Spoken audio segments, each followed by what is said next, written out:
Guys, this is Sam from Glow San Diego, Alt 94.9, and I am here with Bob Moses. How are you guys? We're great. How are you doing? Doing well. So you have been spending a lot of time here in San Diego. This is your second time closing out Crossed. You were here last week for a pre-party, and then you guys are closing the night at an after party. So Yep. Is San Diego your new spot? I think so. I mean, like the last couple of Seems years. that way. Yeah, we were here like a year and a half ago for Crossed, and like we were just talking about this today. I think we first came here like 3 or 4 years ago and played for like 50 people at some bar down the street. Now it's crazy that we're headlining this festival. Like it's still a bit surreal, you know? Totally. Yeah, definitely. It's great. I mean, I think that they've created a really cool thing here with Crossed, and there's a lot of great people in San Diego, so we're stoked to be back.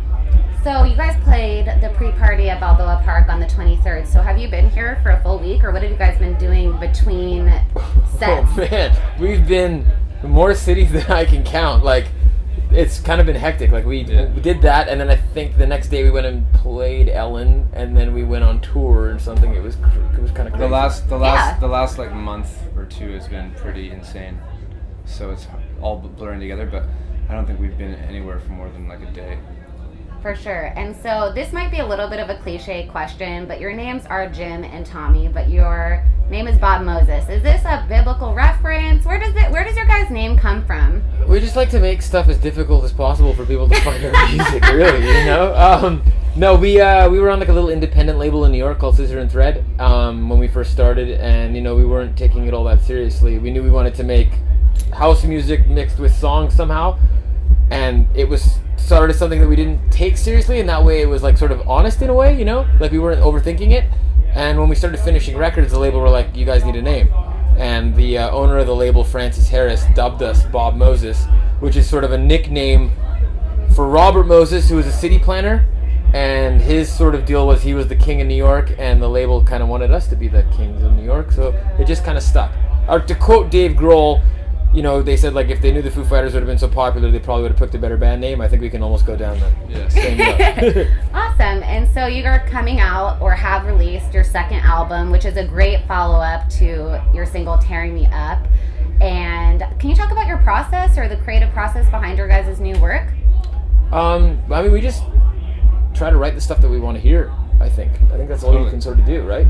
Yeah, we like, everything always starts with like a little idea, some sort of spark. It can be like a loop or like a melody or like a chord progression or something, and then we basically, if it's interesting to one of us, usually it starts like one of us will bring a little idea to the other, and then if it's interesting and the other person gets excited, then we know that we work on it, and then it can turn into something. Or sometimes we'll be in the room just hanging out, and like yesterday, for example, we were at soundcheck and Jimmy started playing some chord progression. I was like, hey, do that again, and then like we kind of jammed on it for a bit, and like that's how actually like our new single Back Down came to be. Like it started a soundcheck like jamming like that too. So it just, the spark has to start somewhere, and then we're pretty good at like catching it and funneling it down our sort of lane, you know? Yeah, no, right on. That's, I mean, totally awesome. I feel like all good products come out of a jam band, and you guys started from your apartment, if I'm not mistaken. Yeah. Your apartment. So you would just jam out and make some progressions, and that's how it all started. It all just starts. You gotta jam out. You gotta have fun, and then like everything is a potential diamond in the rough, you know? Yeah. Yeah, and so have you guys known each other since middle school? Is this a true statement? Yeah, since like, well, where we grew up, we just had like elementary school and high school, so that starts in grade 8, but we knew each other since like grade 6 or 7. Yeah. And we were like friends, but never like super close. We played in like the same talent nights at school and stuff with our bands, and then kind of went our own ways after high school, and then met up again in New York, ran into each other. We had studios in the same neighborhood in Brooklyn, and then, I mean, we had one studio session just sort of like, hey, let's hang out, like see, we didn't really know that many people in New York, and right away it was like creative, like magic, and we were like, let's just, whatever this is, let's just like focus on it and like put all our energy behind it. And then like Bob Moses sort of materialized like 8 months later. Yeah, all history from there, basically. Yeah. Totally. I concur. I concur with that statement. That's awesome. And so that means that you guys are probably so close, and your relationship really helps you guys feed off of each other's energy and in creating. I mean, do you guys think you know each other pretty well? Yeah. Yeah, super. If I asked you a random question about the other person, you would know the answer. I feel confident, yeah. Jimmy's really like good at remembering stuff, like specific weird facts. So I think he'll be much better at it than I am, but I'm gonna try. Do you have a Okay. quiz? I don't, but I think I'm gonna make one up right now. Okay. So, Awesome. okay, what are your favorite colors? Oh shit, I actually don't know. I mean, I'm gonna say Jimmy's is blue. yeah, I'm gonna say Tom's is black. Okay. Black's not a color. Yeah, but like, look at his outfit. I mean, Okay, but Literally, that's a we just looked at each other and like said Yeah. the thing that we saw. So that's not so. we're, Oh, I blue and promise black. we're friends. We know each other. No, that's awesome. So, being both from Canada and knowing each other for so long, do you think that that's like something that will continue? Like, you guys, Bob Moses will be a forever project? I mean, Is that what your plan is long term? I hope so. Yeah.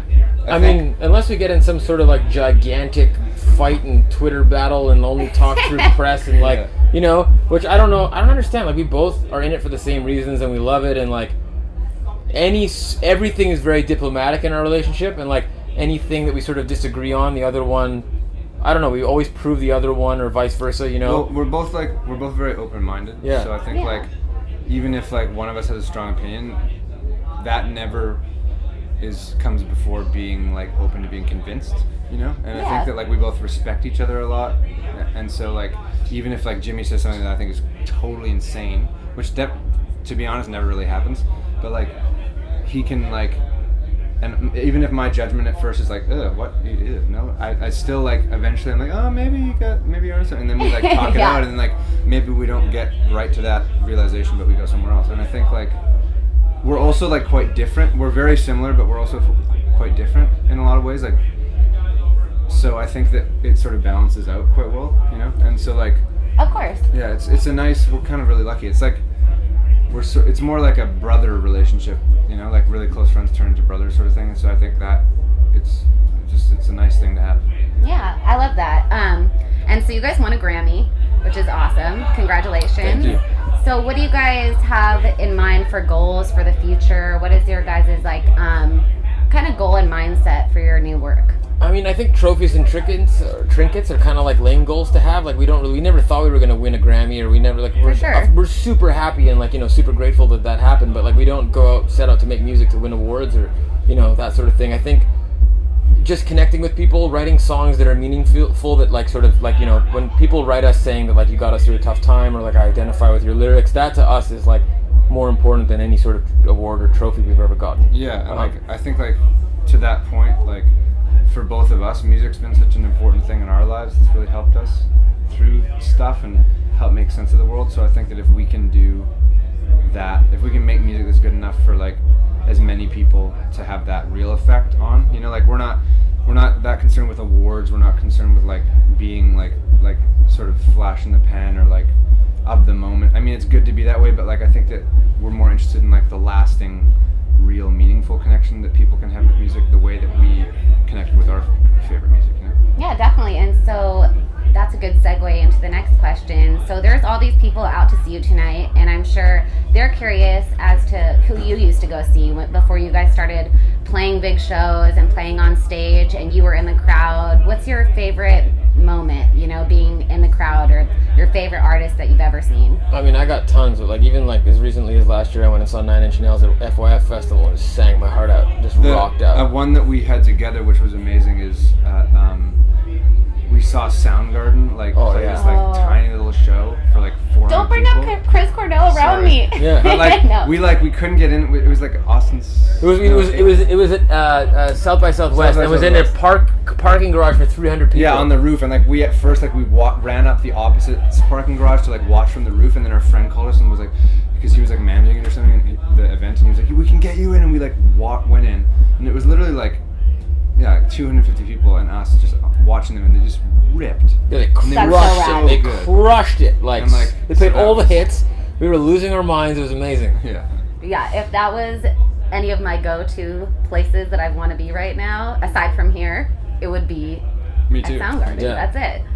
Well, thank you guys so much for taking the time to talk to me today. Of course, And thank that was a snippet of Bob Moses. And I'm sure you guys will be back in San Diego. Yeah, For sure. we love this place. Yeah, I mean, it you seems guys like you do. got good weather, burritos, great people. I mean, like, why would we not come back? Quoted. Yeah. Yes. Stay classy, San Diego.